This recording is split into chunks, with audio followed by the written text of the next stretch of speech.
The great property reset in 2026 and 2027 is coming. It's no longer going to be residential property. It's going to be in commercial, but it's not going to be what you think. It's going to be an industrial property where it's going to give you regular income, or it's going to be staying away from your office spaces, going for government tenants or childcare. It's none of that. It is actually finding the opportunities in the commercial property space that is going to level you up in terms of your portfolio. This video, I'm going to share with you the 3 major changes coming in the market and how commercial property can help you actually do better in your portfolio and leverage you up to the next level. I'm going to share some case studies with you. And if you stay to the end, I'm going to give you a pro tip that if you want to get started straight away, what you need to do, some of these real action steps. So let's get started. Number one of the big things why commercial property is going to come in before residential going to boom again as residential leaves the market is because of transparency. Now, when we look back the last 10 years, and I've been helping everyday Australians invest in commercial property since 2016. I've been a personal investor in commercial property since 2012.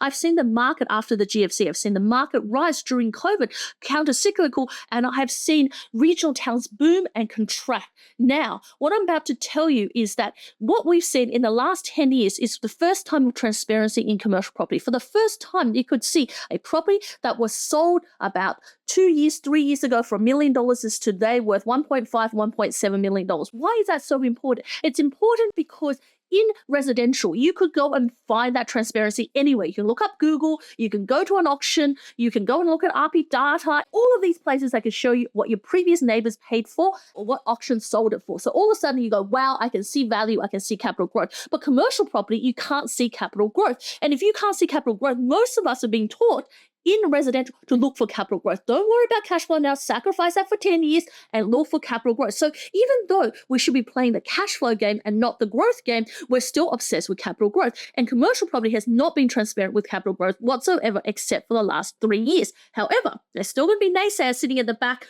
but those people who can start to see those capital growth. For example, Melbourne, in 3 years, you have your smaller warehouses that started out at about 800,000 have gone to 1.6 million in the last 3 years. That's an aha moment for investors. Now, I've had clients who I put them into properties at 800K, have boomed to 1.6, have sold out and now moving their money elsewhere for the next boom. You see, this is where now with the different boomings, you are going to be able to see that transparency. That transparency brings in more buyers. More buyers tend to push the prices up and more capital growth. So as we see more transparency, the new wave is that people are going to invest in commercial because all of a sudden they feel the confidence and the security of seeing that transparency. Number 2, the undervalued wave in commercial property outweighs residential. Residential, you're renovating a bathroom, you're doing an extension, putting in a granny flat, you're making the property beautiful, but it is an emotional purchase for the investor. And even if you are doing a renovation on an old property for an investor market, most of the time that is to sell to owner occupiers because emotion sells. Commercial is not like that. Commercial is all about the numbers, the facts, the figures, the demand and supply. It's not interest rate sensitive. It is more demand and supply. The more demand in that area for tenants, the more higher your rent goes up. The more demand to buy, the value goes up. And in fact, the more there is demand, the more that people want to come in and buy in that area. It creates a cluster effect. But the value add is what so many people are missing right now in the commercial space, because all of a sudden you can get that same returns. Remember back 5 years ago, 10 years ago, how you could get into residential, do a bit of a renovation and do a flip and you could get 10 or 20% more in your money? You can't do that anymore. But you can do that in commercial. Right now, there's so many undervalued commercial properties out there. The rents are lower, probably typically 20 to 40% lower. The tenants underperform, there are month-to-month leases, or that simply the property is being left to go downhill. No capital work's being done, the air conditioning is not working, it's got a leaking roof, and there's lots and lots of repairs, right? That is what you're looking at in terms of a commercial property update. You could quickly get in, do that, turn it around. It's an 18-month process, and depending on the risks you take, you could be in and out and make anywhere from 20 to 40% return on your investment, which is huge that you can't achieve right now in the residential phase. And people are starting to look at that. Developers, people who are flippers are starting to get into the commercial space because they recognize that's where they can go. Thirdly, that longevity, that security of that tenancy is starting to be transparent. Not only childcare centers, petrol stations, KFC, McDonald's, medical centers, specialist centers, allied health, government tenancies, but even professional tenants like an accounting firm or wealth managers, lawyers, these tenants have shown that they not only can be there for 2-3 years, they're actually there for 10-20 years, giving you constant cash flow. And that cash flow is about to draw people in, because when you face it in residential, your tenants are there for 6, 12, 18. Sometimes you get lucky. A tenant's been there for 5 years, even 10 years, and they take care of your property as their own. But most of the time we hear horror stories of, tenants are there for 12 months, tenants are there for 6 months. Every 12 months, every 24 months, you got to repaint all these little things you got to fix up. It just goes round and round and round, and you just find yourself exhausted from this. Wouldn't you like a 3, 5, 7, 10-year lease to a medical center that gives you money in hand month in, month out, and then there's a rental increase every year that puts more money into your pockets? Yes, there's an interest rate rise, but with the buffering, and if you know your numbers, you can still be making positive cash flow on your property from day one, and it keeps growing. And that's the power that draws people into commercial property. The stability of that tenant, the stability of the cash flow, the ability to do uplift, and now the transparency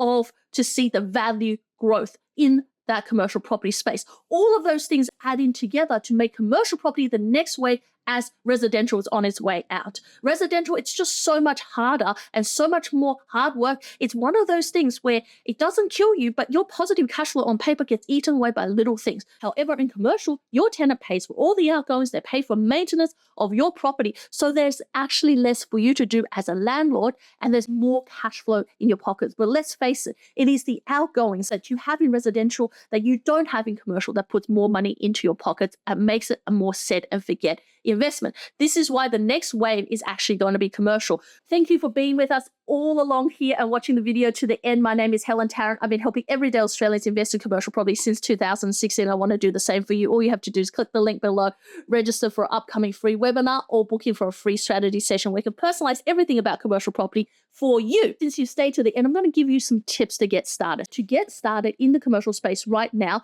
is to know your numbers. So know your numbers. Why is that so important? You need to know where your break-even point is. So many people go into investments not knowing their break-even. They go, well, 5% seems good. How do you know it breaks even? So this is how you work it. Firstly, you need to know whether that deposit that you've got, is that coming from equity or is it coming from cash? Equity is anything that's in the offset account. Anything that you have to repay in terms of interest, refinance on your home, a refinance on investment property, all of that is what is the cost of your deposit. Work out the cost of your deposit. So let's say the cost of your deposit to service that is $20,000 a year in interest. Then you're going to work out, do you have money, cash, as in real cash, to put in for the cost? Now, cost of a property is your stamp duty, your legals, your accounting, your finance costs. All of those adds up to anywhere between 5 to 7%. I will probably buffer somewhere about 7%. So on $1 million property, it's $70,000. On a $2 million property, it's $140,000. Make sure you have the cash to put in, because I can tell you in this market where the interest rate is, cash is king, and cash is going to help you get to that break-even point and beyond. But not putting in cash, that cost of being able to fund it from your equity ends up compounding, and it ends up putting you behind the 8 ball. Once you've done that, now you've got to work out your commercial loan. Is your commercial loan at 65%, 70 or 80% LVR? Now, typically most people are at 65 to 70% because they're using a lease stock loan, where it's not utilizing you for financing, but the actual tenant for financing. Then you need to work out 65% if on $1 million property, 650,000, 700,000 or 70% LVR on $1 million property. At a 6% interest, it works out to be somewhere around 42,000, probably 45,000 when you're looking at 6.5% interest. So 45,000, let's say, to service that debt, plus $20,000 in terms of your equity. That's $65,000 interest you have to find per year. Now, if you're going to go out there and buy $1 million residential property and its income, as in the gross income before or outgoings, it's going to be 50,000, you're going to be negative 15,000 even before you pay outgoings. In a commercial sense, 6.5% net yield, which is 65,000 on $1 million, breaks even. Because remember, 20,000 to service your equity in terms of the deposit, 45,000 to service the commercial loan, 65,000. You just need to find a $65,000 net rent. So after all outgoings, that money actually literally comes in your bank account to break even. Now, I know break even is not good enough. You want more. So that's fine. Just go and find a 7% yielding property. You can find them in large regional towns over 50,000 people. Now, go and find that. 50,000 people, you're going to have a lot more industry. So it's not going to be a mining town or agriculture town, but multi-sectors. And what you'll find is 7% yield on $1 million is going to give you $70,000 net income coming into your bank account. 65,000 is what you need to pay out. You've got 70,000.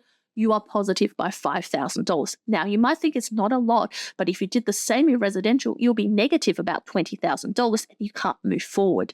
But in commercial, because you're positive, it allows you to be able to have a breather, refinance against your other equities in the future, and continue on. It doesn't rely on you to build a portfolio. And that's why commercial property is going to be the next wave in investment. And that's why there's going to be a reset. People waking up after we've had interest rate rises, we've had cost of living rises, they're raising up and realizing that I don't want a property portfolio that's dependent on me. If something happens to me, I become redundant because of AI, I become sick, or I simply can't work because there's, work from home orders, or things change because my skill sets change, or something happens with my family, I need to look after them. I can no longer support that portfolio and I'm at a loss.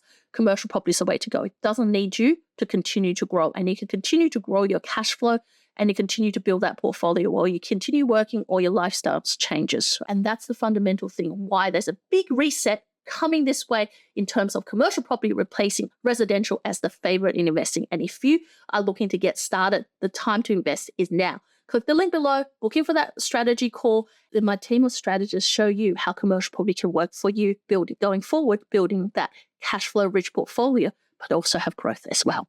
My name is Helen Taran. Thanks for watching. Click the bell, subscribe. See you on the next episode. Bye for now.